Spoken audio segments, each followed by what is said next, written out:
Hello friends, మీరు చూస్తున్నారు tech గురు YouTube channel. Current affairs ఈరోజు డేట్ చూసుకుంటే జూలై 27, 2020కి సంబంధించి చూసుకుందాం. వీడియోని ఎవరు స్కిప్ చేయకుండా లాస్ట్ దాకా అయితే చూడండి. అలాగే ఈ వీడియో చూసే ప్రతి ఒక్కరు తప్పకుండా ఈ వీడియోని అయితే లైక్ చేసి సపోర్ట్ చేయండి. మీ సపోర్ట్ అనేది చాలా ఇంపార్టెంట్. చాలా మంది సపోర్ట్ అయితే చేస్తున్నారు. సో వాళ్ళందరికీ థ్యాంక్స్. ఈ వీడియోని కూడా లైక్ చేసి మీ మిత్రులు ఎవరైనా కాంపిటేటివ్ ఎగ్జామ్స్కి ప్రిపేర్ అవుతుంటే వాళ్ళకు వీడియోని షేర్ చేయండి. ఇంకా మన ఛానల్ని సబ్స్క్రైబ్ చేసుకోకుంటే సబ్స్క్రైబ్ చేసి దాని పక్కన వచ్చే బెల్ ఐకాన్ని యాక్టివేట్ చేసుకోండి. అలాగే ఫ్రెండ్స్, మన టెక్ గురు యాప్ ఉంది, అందరికీ తెలిసిందే. దాంట్లో మనం చూసుకుంటే డైలీ కరెంట్ అఫైర్స్ టెస్ట్లు అయితే కండక్ట్ చేస్తున్నాము. దాంతో పాటు ఈ రోజు నుండి స్టాటిక్ జీకే కూడా స్టార్ట్ చేయడం అయితే జరిగింది. జనరల్ నాలెడ్జ్ సంబంధించి ప్రతిరోజు ఒక టెస్ట్ ఉంటుంది. అలాగే కరెంట్ అఫైర్స్ టెస్ట్ కూడా ఉంటుంది. ప్రతి ఒక్కరు రాయండి. మీకైతే జస్ట్ యాప్ డౌన్లోడ్ చేసుకుంటే సరిపోతుంది. నేను అప్డేట్ చేస్తాను, ఏదైతే టెస్ట్ అప్డేట్ చేస్తానో మీకు మొబైల్ నోటిఫికేషన్ అయితే వచ్చేస్తుంది. ప్రతి ఒక్కరు యాప్ కింద డిస్క్రిప్షన్లో ఉంది, డౌన్లోడ్ అనేది చేసుకోండి. ఇప్పుడు లేట్ చేయకుండా 27వ తేదీకి సంబంధించిన కరెంట్ అఫైర్స్ అయితే చూసుకుందాం. ఒక క్వశ్చన్ అయితే అడుగుతాను, ఆన్సర్ అయితే కామెంట్ అయితే చేయండి. Khelo India 4th edition games ఏ రాష్ట్రంలో నిర్వహించనున్నారు? ఆన్సర్ అయితే కామెంట్ చేయండి. ఈరోజు ఫస్ట్ క్వశ్చన్ చూసుకుంటే, భారత్ ఏ దేశానికి క్షయ వ్యాధి తగ్గుదలకు సంబంధించిన $1 మిలియన్ విలువ కలిగిన మందులను పంపించింది అని చూసుకుంటే ఉత్తర కొరియాకి. ఇక్కడ నార్త్ కొరియాకి చూసుకుంటే భారతదేశం $1 మిలియన్ సంబంధించి $1 మిలియన్ విలువ కలిగిన ఇక్కడ ఏదైతే క్షయ వ్యాధి తగ్గుదలకు సంబంధించిన మందులను అయితే పంపించడం అయితే జరిగింది. ఇక్కడ ప్రపంచ ఆరోగ్య సంస్థ రిక్వెస్ట్ అయితే పెట్టుకోవడం జరిగింది మన దేశానికి. WHO world health organization request అయితే పెట్టుకోవడం జరిగింది. సో నార్త్ కొరియాకి ఇక్కడ అర్జెంటుగా క్షయ వ్యాధికి సంబంధించిన మందులు కావాలి అని చెప్పి సో మన ప్రభుత్వం ఇక్కడ ఇమీడియట్గా రెస్పాండ్ అయ్యి సో ఇక్కడ ఉత్తర కొరియాకి చూసుకుంటే $1 మిలియన్ విలువ కలిగిన క్షయ వ్యాధికి సంబంధించిన ఏదైతే మెడిసిన్స్ ఉన్నాయో సో అవి పంపించనున్నారు. సో ఇక్కడ ఉత్తర కొరియా క్యాపిటల్ చూసుకుంటే ప్యాంగ్యాంగ్. ఓకేనా.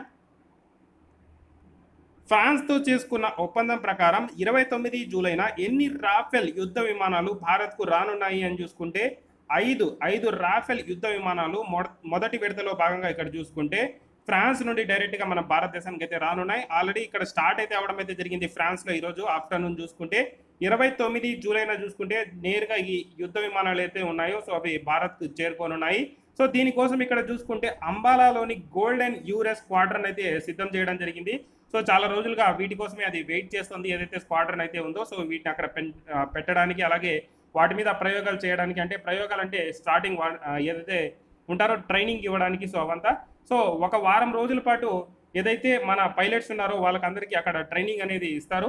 సో దాని తర్వాత ఇవి డైరెక్ట్గా ఏదైతే వర్క్ ఉంటుందో వాటితో సో దాంట్లో దిగనుంది. సో దీనికి సంబంధించి ట్రైనింగ్ అనేది నార్మల్గా 6 months అనేది ఇస్తారంట. బట్ ఇక్కడ ఏదైతే ఇమీడియట్ ప్రజెంట్ చూసుకుంటే చైనా ఏదైతే బార్డర్లో వాళ్ళ సెక్యూరిటీని ఆర్మీని అంతా దింపడం జరిగింది. అలాగే ఈ రీజన్స్తో చూసుకుంటే మనం ఫ్రాన్స్కి త్వరగా పంపించండి అని చెప్పి రాఫెల్ యుద్ధ విమానాలు రిక్వెస్ట్ అయితే పెట్టుకోవడం జరిగింది. వాళ్ళ రిక్వెస్ట్ యాక్సెప్ట్ చేసి త్వరగానే ఈ 5 యుద్ధ విమానాలు అయితే పంపించనున్నారు. సో కాబట్టి 1 వీక్ ట్రైనింగ్ మాత్రమే ఉంటుంది. దాని తర్వాత ఇవి బార్డర్లోకి అయితే వెళ్ళిపోతాయి. సో వాటి వర్క్ ఏదైతే ఉంటుందో అక్కడికైతే వెళ్ళిపోతుంది. ఓకే. రిలయన్స్ ఇండస్ట్రీస్ చమురు సంస్థ ప్రపంచంలోనే 8వ అతిపెద్ద సంస్థగా ఆవిర్భవించింది అని చూసుకుంటే 2వ అతిపెద్ద చమురు సంస్థగా అయితే ఇక్కడ రిలయన్స్ ఇండస్ట్రీస్ అయితే ఇక్కడ ఆవిర్భవించడం జరిగింది. సో దీనికి సంబంధించి ఫుల్ డీటెయిల్స్ చూసుకుంటే 2వ స్థానంలో ఉన్న అమెరికాకు చెందిన ఎక్సెన్ మొబిన్, ఏదైతే అమెరికాకు చెందిన చమురు సంస్థ ఎక్సెన్ మొబిన్ 2nd ప్లేస్లో ఉండేది. సో దాన్ని దాటి ఇప్పుడు చూసుకుంటే రిలయన్స్ ఇండస్ట్రీస్ 2nd ప్లేస్లో అయితే రావడం జరిగింది. రిలయన్స్ ఇండస్ట్రీకి సంబంధించిన చమురు సంస్థ ఏదైతే ఉందో సో అది ఇక్కడ 2nd ప్లేస్లోకి అయితే రావడం అయితే జరిగింది. మొత్తం దీని విలువ చూసుకుంటే $189 బిలియన్ దీని విలువ అయితే ఉంది. సో ఏదైతే 2nd ప్లేస్లో ఉన్న అమెరికాకు చెందిన ఎక్సెన్ మొబిన్కి ఇక్కడ దాటి 2nd ప్లేస్లో అయితే మన భారతదేశానికి చెందిన రిలయన్స్ ఇండస్ట్రీస్ అయితే రావడం అయితే జరిగింది. మొత్తం విలువ చూసుకుంటే రిలయన్స్ ఇండస్ట్రీకి సంబంధించిన చమురు సంస్థకు సంబంధించి $189 బిలియన్ ఉంది. ఓకేనా. సిఆర్పిఎఫ్ 8వ రైసింగ్ డేను ఈరోజు జరుపుకుంది అని చూసుకుంటే ఇక్కడ 82వ రైసింగ్ డేను జరుపుకోవడం అయితే జరిగింది. ఇక్కడ సెంట్రల్ రిజర్వ్ పోలీస్ ఫోర్స్. ఓకేనా. సిఆర్పిఎఫ్ అంటే central reserve police force. Rising day అంటే సిఆర్పిఎఫ్ని స్టార్ట్ చేసి ఇప్పటికి 82 సంవత్సరాలు అయితే అవడం అయితే జరిగింది. సిఆర్పిఎఫ్ను ఎప్పుడు స్టార్ట్ చేశారంటే 1939లో జూలై 27న ఈరోజు స్టార్ట్ చేయడం జరిగింది. ఈరోజు సేమ్ డేటు 1939లో స్టార్ట్ చేయడం అయితే జరిగింది. ప్రధాన కేంద్రం చూసుకుంటే అప్పట్లో ఢిల్లీ కేంద్రంగా ఢిల్లీ బెటాలియన్గా ఇది ఫస్ట్ స్టార్ట్ అయితే చేయడం అయితే జరిగింది. సో స్టార్ట్ చేసి ఇప్పటికి 82 సంవత్సరాలు అయితే అవుతుంది. సో ఈరోజు చూసుకుంటే ప్రతి సంవత్సరం రైజింగ్ డేని జరుపుకుంటారు జూలై 27న. సో ఈరోజు జరుపుకోవడం అయితే జరిగింది 82వ రైజింగ్ డేను. అలాగే దీనికి సంబంధించి ప్రధాని నరేంద్ర మోడీ దీనికి సంబంధించి స్పందిస్తూ దేశాన్ని సురక్షితంగా ఉంచడంలో సిఆర్పిఎఫ్ ముందంజలో ఉంది అని చెప్పి ఈరోజైతే మోడీ గారు అయితే అనడం అయితే జరిగింది. ఓకే, చైనాలోని చెంగ్డు నగరంలో ఉన్న ఏ దేశానికి చెందిన కాన్సులేట్ కార్యాలయం మూసివేయించారు అని చూసుకుంటే అమెరికాకు చెందిన కాన్సులేట్ కార్యాలయం ఏదైతే ఉందో చైనాలో, సో దాన్ని మూసివేయించడం అయితే జరిగింది. సో మనం తెలుగులో చూసుకుంటే దౌత్య కార్యాలయం అనొచ్చు. సో ఏదైతే చైనాలో చెంగ్డు నగరంలో అమెరికాకు చెందిన దౌత్య కార్యాలయం ఏదైతే ఉందో దాన్ని చూసుకుంటే ఇక్కడ చైనా ప్రభుత్వం మూసివేయించడం అయితే జరిగింది. సో అంతకన్నా ముందుగా ఒక ఇన్సిడెంట్ అయితే జరిగింది. అంతకన్నా ముందుగా ఏదైతే అమెరికాలో హోస్టన్ నగరంలో చైనాకు సంబంధించిన దౌత్య కార్యాలయం అయితే ఉంది, దాన్ని ట్రంప్ ఆల్రెడీ ఎప్పుడో మూయించడం అయితే జరిగింది. 1 month 2 months అవుతుంది. సో ఇప్పుడు చైనా చూసుకుంటే చైనాలో ఉన్న చెంగ్డు నగరంలో ఉన్న అమెరికాకు చెందిన కాన్సులేట్ కార్యాలయాన్ని ఈరోజు అయితే మూసివేయించడం అయితే జరిగింది. సో వాళ్ళు చేస్తున్నారు, వీళ్ళు చేస్తున్నారు, సరిపోయింది. భారత్ ఏ దేశంలో పత్తి నిల్వలు కేంద్రాలు ప్రారంభించనుంది అని చూసుకుంటే బంగ్లాదేశ్లోనే కాదు, బంగ్లాదేశ్ మరియు వియత్నాంలో. సో భారతదేశంలో ఇప్పటికే చాలా పత్తి పంట అనేది ఉంది. సో మన దేశంలో సరిపడ మనకైతే ఉంది. ప్రజెంట్ అయితే చూసుకుంటే మన దేశంలో సరిపడ అయితే ఉంది. సో కాబట్టి ఏదైతే మనము ఇతర దేశాలకు కూడా పత్తి పంటనైతే ఎగుమతి అయితే చేస్తూ వస్తున్నాము. సో మెయిన్గా చూసుకుంటే చైనాకు కానీ, అలాగే అమెరికాకు కానీ, సో ఇటువంటి కొన్ని దేశాలు, కెనడాకు కానీ, సో ఇటువంటి కొన్ని దేశాలకైతే మనము ఈ పత్తి పంటను ఎగుమతి అయితే చేస్తూ వస్తున్నాం. బట్ ఇప్పుడు భారతదేశంలో మనకు సరిపడా అయితే ఇంకా ఎక్కువగానే ఉంది. కాబట్టి మనం చూసుకుంటే బంగ్లాదేశ్లో మరియు వియత్నాంలో ఈ రెండు చోట్ల పత్తి పంట నిల్వ చేసే కేంద్రాలను అయితే మన భారతదేశ ప్రభుత్వం అయితే స్టార్ట్ చేయబోతోంది. సో ఎందుకు బంగ్లాదేశ్ మరియు వియత్నాంలోనే స్టార్ట్ చేయబోతున్నాం అని చూసుకుంటే అక్కడ మనకు కస్టమ్ డ్యూటీ అనేది ఉండదు. ఓకేనా, సో మనకు అక్కడ కస్టమ్ డ్యూటీ అనేది ఉండదు. కాబట్టి మనం ఆ 2 దేశాల్లోనే వీటిని నిల్వ చేయనున్నాము. సో ఇక్కడ స్టార్టింగ్ ఇప్పుడు చూసుకుంటే బంగ్లాదేశ్లో ఆల్రెడీ MOU అయితే కుదిరింది. కాబట్టి 2 మిలియన్ల పత్తి బేళ్లను అక్కడకు పంపించనున్నాము నిల్వ చేయడానికి. సో ఒక బేల్ అంటే 170 కేజీలు, సో ఆ విధంగా 2 మిలియన్ల పత్తి బేళ్లను ఇప్పుడు చూసుకుంటే బంగ్లాదేశ్కి అయితే పంపించనున్నాము. సో అక్కడ నిల్వ అయితే చేస్తూ ఉంటాము. బట్ ఏదైనా దేశం నుండి మనకు ఆర్డర్ వచ్చిందంటే అక్కడ నుండే ట్రాన్స్ఫర్ అయితే చేస్తాం. అంటే ఇప్పుడు బంగ్లాదేశ్ అనుకోండి, బంగ్లాదేశ్ నుండి ఆ చుట్టుపక్కల ఎక్కడైనా ఆర్డర్ వచ్చింది అనుకోండి, మయన్మార్ లేకపోతే ఆ పక్కన, సో అక్కడ నుండి అక్కడికి ట్రాన్స్ఫర్ అయితే చేస్తాము. వియత్నాంలో ఉన్నిందనుకో, ఆ చుట్టుపక్కల ఎక్కడైనా ఉన్నిందనుకో మనకు, సో ఆర్డర్, సో అక్కడ నుండే ట్రాన్స్ఫర్ అనేది చేస్తాము. సో అక్కడ నుండి మనకు ట్రాన్స్ఫర్ చేయడానికి ఈజీగా ఉంటుంది కాబట్టి అక్కడైతే నిల్వలు అయితే చేస్తున్నాము. అది కాకుండా కస్టమ్ డ్యూటీ కూడా తక్కువ మనకు లేదు కాబట్టి ఆ దేశాల్లో అయితే ఇక్కడ పత్తి పంటనైతే మనము నిల్వ అయితే చేయనున్నాము. సో బేల్ అంటే ఆల్రెడీ చెప్పాను, 170 కేజీలు గుర్తుపెట్టుకోండి. 1 బేల్ ఈక్వల్ టు 170 కేజెస్. ఐక్యరాజ్య సమితి ఔషధాలు మరియు నేరాల కమిటీ తాజా నివేదిక ఆధారంగా పులుల అవయవాలు సరఫరా చేస్తున్న దేశంలో మొదటి స్థానంలో ఏ దేశాలు ఉన్నాయని చూసుకుంటే భారత్ మరియు థైలాండ్ అయితే ఉన్నాయంట. సో ఐక్యరాజ్య సమితికి సంబంధించిన నేరాలు మరియు ఔషధాలు కమిటీ అయితే ఒకటి ఉంది. సో అది తాజా నివేదిక అయితే విడుదల చేయడం జరిగింది.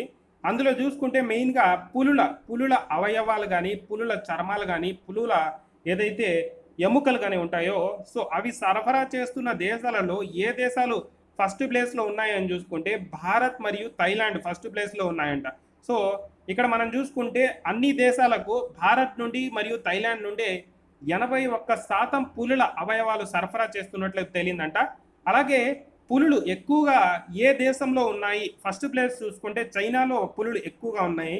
ఓకేనా, దాని తర్వాత సెకండ్ ప్లేస్ చూసుకుంటే అమెరికాలో ఉన్నాయి. అమెరికాలో సెకండ్ ప్లేస్ పులులు ఎక్కువగా ఉన్నది, అమెరికాలో సెకండ్ ప్లేస్. దాని తర్వాత భారత్లో ఉన్నాయి. భారత్ తర్వాత ఎవరున్నారంటే ఏ దేశంలో ఉన్నాయంటే థైలాండ్లో ఉన్నాయి. సో ఇప్పుడు సరఫరా చేస్తున్న దేశాల్లో ఏవే ఉన్నాయంటే పులుల అవయవాలను, అంటే అక్రమంగా, ఓకేనా, అక్రమంగా పులులను చంపి వాటి అవయవాలను కానీ వాటి ఎముకల్ని కానీ సరఫరా చేస్తున్న దేశాల్లో భారత్ మరియు ఇక్కడ థైలాండ్ ముందు వరుసలో ఉన్నాయంట. మొత్తంగా అన్ని దేశాలకు 81% ఈ పులుల అవయవాలు అయితే ట్రాన్స్ఫర్ చేస్తున్నాయంట. సో మొత్తంగా ఇక్కడ 1999 నుండి 2018 వరకు మొత్తం 6,000 సార్లు పట్టుబడ్డాయంట. ఇవి ట్రాన్స్ఫర్ చేస్తూ ఇప్పటికే 6,000 సార్లు పట్టుబడ్డాయంటే ఇంకా పట్టుబడకుండా ఎన్ని ఉన్నాయో తెలియదు. సో మొత్తంగా ఇది ఇన్ఫర్మేషన్ మొత్తం అయితే. మన దేశంలో పారిశ్రామిక ఇంధన పొదుపులో ఏ రాష్ట్రం మంచి ఫలితాలు సాధించింది అని చూసుకుంటే ఆంధ్రప్రదేశ్. సో మన దేశంలో చూసుకుంటే పారిశ్రామిక ఇండస్ట్రీకి సంబంధించిన ఏదైతే కరెంట్ ఉంటుందో, విద్యుత్ ఉంటుందో అందులో సారీ ఇంధన ఓకేనా, విద్యుత్ అన్నాను, ఇంధన పొదుపులో చూసుకుంటే ఏ రాష్ట్రం మంచి ఫలితాలు సాధించింది అని చూసుకుంటే ఆంధ్రప్రదేశ్ అయితే ఫస్ట్ ప్లేస్లో అయితే నిలవడం అయితే జరిగింది. కేంద్ర ప్రభుత్వ సంస్థకి చెందిన బ్యూరో ఆఫ్ ఎనర్జీ ఎఫిషియన్సీ ఓకేనా, బ్యూరో ఆఫ్ ఎనర్జీ ఎఫిషియన్సీ ఒక తాజా నివేదిక అయితే విడుదల చేయడం జరిగింది. ఆ నివేదిక ప్రకారం ఇక్కడ చూసుకుంటే వాళ్ళు పెర్ఫార్మెన్స్ ట్రేడ్ అండ్ సో ఇక్కడ కేంద్ర ప్రభుత్వం చూసుకుంటే పర్ఫార్మెన్స్ అచీవ్ అండ్ ట్రేడ్ అని ఒకటి నిర్వహిస్తోంది. సో అందులో చూసుకుంటే ఏ పారిశ్రామిక సంస్థ, ఏ రాష్ట్రంలో ఉండే పారిశ్రామిక సంస్థలు ఏదైతే ఉంటాయో సో అవి ఏదైతే ఇంధన పొదుపులో ఫస్ట్ ప్లేస్లో ఉంటాయి. సో వాటికి చూసుకుంటే ఇక్కడ మన ఆంధ్రప్రదేశ్ అయితే ఫస్ట్ ప్లేస్లో అయితే నిలవడం అయితే జరిగింది. మొత్తం ఎంత పొదుపు చేస్తున్నాయని చూసుకుంటే 2,386 మిలియన్ యూనిట్ల విద్యుత్ను ఇప్పటిదాకా పొదుపు అయితే చేయడం అయితే జరిగిందంట. సో ఇది కాస్ట్ చూసుకుంటే 1,600 కోట్లు అయితే కాస్ట్ అవుతుందంట. సో అంత విద్యుత్ని అయితే మన ఆంధ్రప్రదేశ్లోని పారిశ్రామిక విద్యుత్ అంటున్నా ఇంధనాన్ని అయితే ఇక్కడ పొదుపు అయితే చేయడం అయితే జరిగిందంట. ఓకేనా.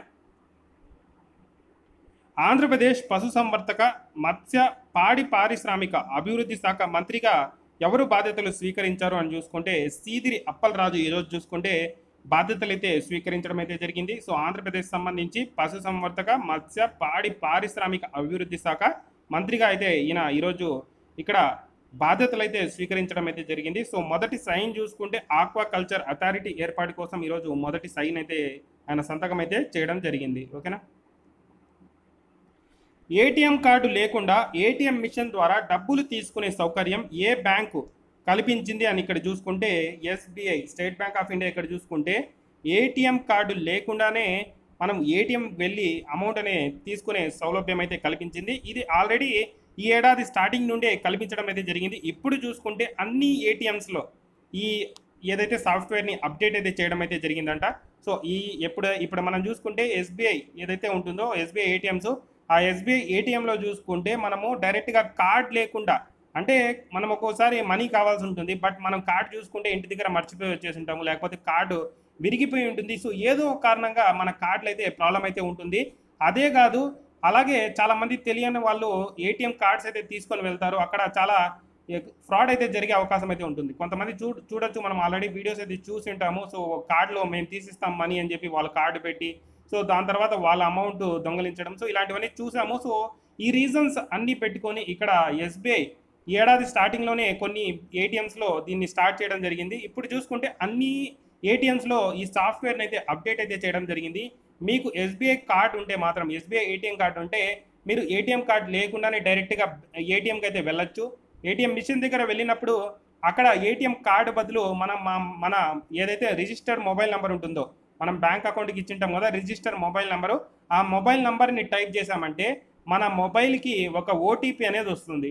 ఆ ఓటీపీని మనం అక్కడ మళ్ళీ ఎంటర్ చేసామంటే ఆ మిషన్లో, దాని ద్వారా మనకి ఎంత అమౌంట్ కావాలంటే అంత అమౌంట్ని మనం విత్డ్రా చేసుకోవచ్చు. అంటే మన ఏటీఎం కార్డులో ఎంత అమౌంట్ ఉంటుందో సో దాన్ని బట్టి మనము ఎంత అమౌంట్ కావాలంటే అంత అమౌంట్ని విత్డ్రా చేసుకునే అవకాశాన్ని అయితే ఇక్కడ కల్పించడం అయితే జరిగింది. సో ఏ బ్యాంక్ అనేది చూసుకుంటే స్టేట్ బ్యాంక్ ఆఫ్ ఇండియా. ఓకేనా.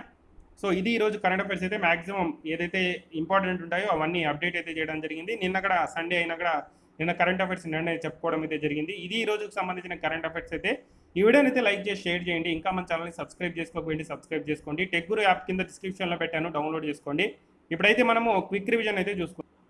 భారత్ ఏ దేశానికి క్షయవ్యాధి తగ్గుదల సంబంధించిన $1 మిలియన్ విలువ కలిగిన మందులను పంపించిందంటే ఉత్తర కొరియా. ఫ్రాన్స్తో చేసుకున్న ఒప్పందం ప్రకారం 29 జూలైన ఎన్ని రాఫెల్ యుద్ధ విమానాలు భారత్కు రానున్నాయంటే 5. రిలయన్స్ ఇండస్ట్రీస్ చమురు సంస్థ ప్రపంచంలోనే 8వ అతిపెద్ద సంస్థగా ఆవిర్భవించింది అంటే 2వ. సిఆర్పిఎఫ్ 8వ రైసింగ్ డేను ఈరోజు జరుపుకున్నారు అంటే 82. చైనాలోని చెంగ్డూ నగరంలో ఉన్న ఏ దేశానికి చెందిన కాన్సులేట్ కార్యాలయం మూసివేయించారంటే అమెరికాకు చెందిన. భారత్ ఏ దేశంలో పత్తి నిల్వ కేంద్రాలు ప్రారంభించనుంది అంటే బంగ్లాదేశ్. ఐక్యరాజ్య సమితి ఔషధాలు మరియు నేరాల కమిటీ తాజా నివేదిక ఆధారంగా పులుల అవయవాలు సరఫరా చేస్తున్న దేశంలో మొదటి స్థానం చూసుకుంటే భారత్. మన దేశంలో పారిశ్రామిక ఇంధన పొదుపులో ఏ రాష్ట్రం మంచి ఫలితాలు సాధించిందంటే ఇంద ఆంధ్రప్రదేశ్. ఆంధ్రప్రదేశ్ పశుసంవర్ధక మత్స్య పాడి పారిశ్రామిక అభివృద్ధి శాఖ మంత్రిగా ఎవరు బాధ్యతలు స్వీకరించారంటే సీదిరి అప్పలరాజు. ఏటీఎం కార్డు లేకుండా ఏటీఎం మిషన్ ద్వారా డబ్బులు తీసుకునే సౌకర్యం ఏ బ్యాంకు కల్పించిందంటే ఎస్బీఐ. ఇది ఫ్రెండ్స్ ఈరోజు కరెంట్ అఫైర్స్ అయితే మ్యాక్సిమం అయితే ఇవే ఉన్నాయి. సో ఇంకో ఇన్ఫర్మేషన్ చెప్పాలి అనుకుంటే ఇక్కడ పబ్జీ ఏదైతే ఉందో సో మళ్ళీ ఏదైతే చైనా యాప్స్ ఉన్నాయో వాటిని మళ్ళీ ఒక 47 యాప్స్ని అయితే మన భారతదేశ ప్రభుత్వం అయితే బ్యాన్ అయితే చేయడం అయితే జరిగింది. అందులో మెయిన్గా చూసుకుంటే పబ్జీ గేమ్ ఏదైతే ఉందో సో అది కూడా ఉంది. సో ఈరోజు రేపు దానికి సంబంధించిన సర్వర్ కూడా కట్టే అవకాశాలు అయితే ఉన్నాయి. సో అదైతే మనకి ఇంపార్టెంట్ కాదు కాబట్టి నేనైతే ఇంక్లూడ్ అయితే చేయలేదు. మ్యాక్సిమం ఇదే కరెంట్ అఫైర్స్ అయితే ఉన్నాయి. మ్యాక్సిమం అన్ని న్యూస్లో చూసుకుంటే సోను సూదు లేకపోతే చైనా యాప్స్ ఇదే మ్యాక్సిమం ఇన్ఫర్మేషన్ అయితే ఉంది. సో ఏదైతే ఇంపార్టెంటో సో అదైతే కవర్ అయితే చేయడం అయితే జరిగింది. Thank you for watching.